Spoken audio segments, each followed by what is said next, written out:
시청자 여러분 안녕하십니까. 시청자 여러분, 고영신의 시사논평을 시작하겠습니다.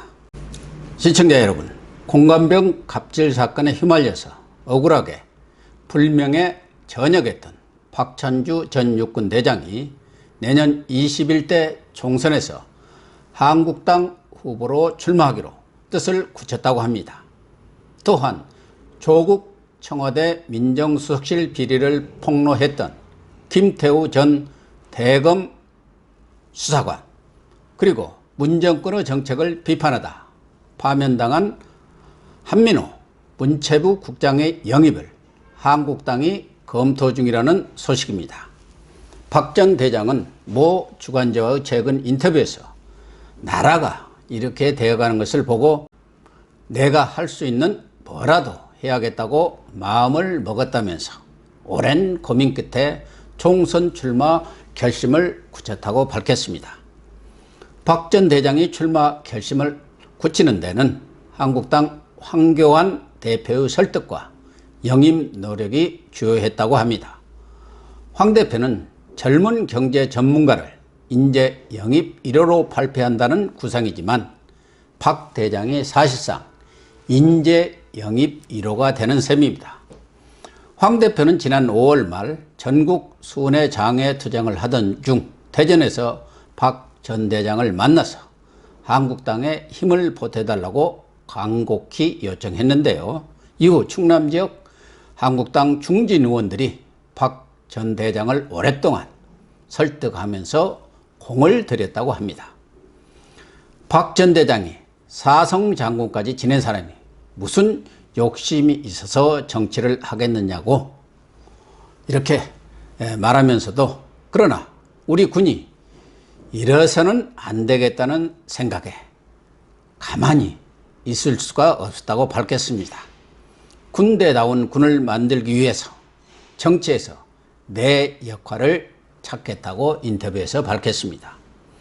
박 전 대장은 꽃길을 가고 싶은 생각이 없다고 밝힌 점으로 미루어서 비례대표보다는 지역구를 선택할 것으로 보입니다. 민주당 현역 의원이 있는 지역을 선택한다는 계획입니다. 우선 박 전 대장이 현재 거주하고 있는 곳은 계룡대가 있는 충남 계룡시이기 때문에 논산, 금산, 계룡 지역구 출마도 가능한데요.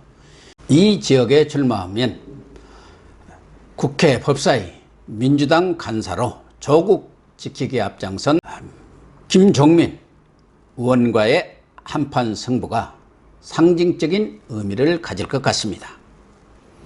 그러나 박 전 대장은 고향이 천안이고 여기서 초중고교를 졸업해서 지역 기반이 튼튼하고 지역에서 입지전적인 인물로 명성이 나 있기 때문에 충남 천안을을 지역구로 선택할 것으로 예상이 됩니다. 천안갑은 이완구 전 총리가 정치 재기를 목표로 출마 준비를 하고 있는 것으로 알려졌습니다. 박 전 대장은 문재인 정권 들어서면서 군 인권센터라는 친여 시민단체의 고발로 시작된 이른바 공관병 갑질 사건으로 군 적폐청산 1호로 찍혀서 온갖 수모를 겪다가 옷을 벗었습니다.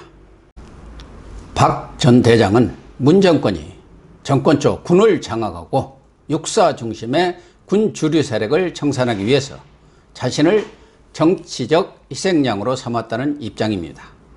검찰을 장악하기 위해 이영렬 전 서울중앙지검장이 후배 검사들과 만찬을 하면서 격려 봉투를 전달한 것을 꼬투리 삼아서 쫓아낸 사건과 같은 맥락이라는 것이죠.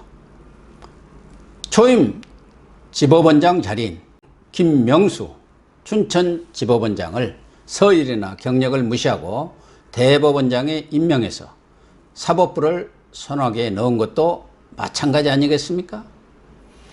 박 전 대장은 이 사건으로 2017년 8월 9일자로 제2작전사령관에서 물러났으나 대장의 경우 보직을 떠나면 즉시 애편하도록 되어 있는 규정까지 어겨가면서 포승줄에 묶어서 군사법정에 세우는 망신 주기를 당했는데요. 육군 대장이 잡범처럼 국방부 지하 영창에서 10개월간이나 감옥 생활을 했습니다. 영창을 지키던 헌병이 대장님, 이건 아닙니다. 힘내십시오라면서 눈물을 흘리더라고 전하기도 했습니다. 박 전 대장은 공관병 갑질 사건은 조사 결과 대부분 사실 무근으로 판명이 나서 무혐의 판정을 받았습니다. 그러나 문재인 대통령의 특별 지시를 받고 수사에 들어간 군 검찰은 별건 수사를 벌여서 증거인 곱철업자에게 760만 원의 향응을 받았다는 뇌물죄로 2017년 10월 기소되었으나 이 역시 무죄 판결을 받았습니다. 결국 박 전 대장은 문 정권의 군인 장악 의도와 함께 박정희 대통령의 아들 박재만 씨 그리고 고 이재수 전 기무사령관과 같은 육사 37기인데요. 김관진 국방장관과 같은 독일 육사를 유학한 이른바 독사파 직속 후배로 분류된 것이 적폐 인사로 찍힌 요인으로 보고 있습니다. 특히 박 전 대장이 성주 사드 배치를 진두지휘한 총책임자였던 점도 또 다른 요인으로 꼽히고 있습니다. 박 전 대장은 19발의 예포가 울려 퍼지는 가운데 의장대를 사해라는 명예로운 저녁식을 치러지는 못했지만 정치인들이 평화를 외칠 때 군은 전쟁을 준비해야 한다. 힘이 뒷받침되지 않은 평화는 가짜 평화다. 정치 권력이 군과 군복의 명예를 더 높여서는 안 된다라고 그가 지인들에게 보낸 전역사는 많은 국민들의 공감을 샀습니다. 박 전 대장의 총선 출마와 함께 한국당은 조국 청와대 민정수석실의 비리를 폭로했던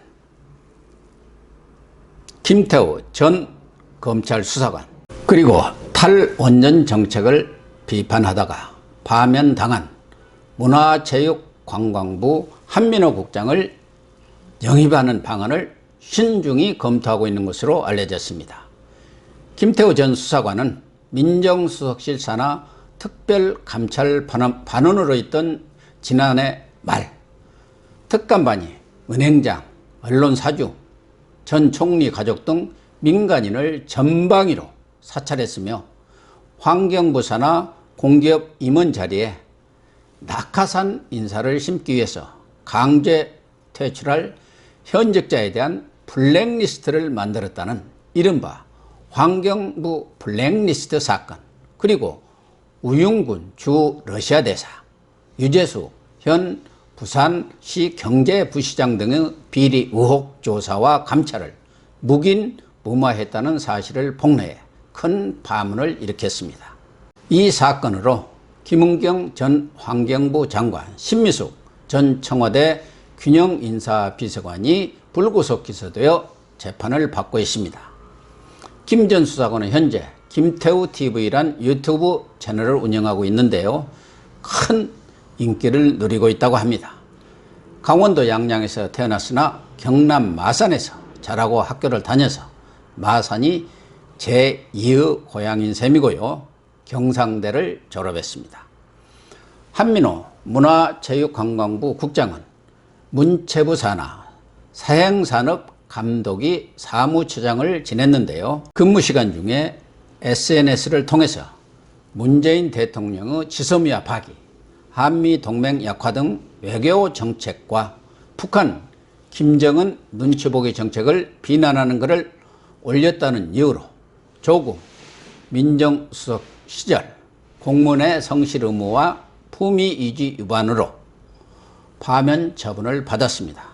그렇다면 조국은 SNS에 죽창가를 비롯해 수많은 정치성 글을 올리고 반일, 친일 프레임을 만들어서 여론을 분열시킨 책임은 왜 묻지 않는지 모르겠습니다. 이미선 헌법재판관은 판사 재직 시절 근무 중에 수십억 원의 주식 투자를 했다는 의혹은 적극적으로 감싸면서 여론의 반대에도 불구하고 재판관 임명을 강행하지 않았습니까?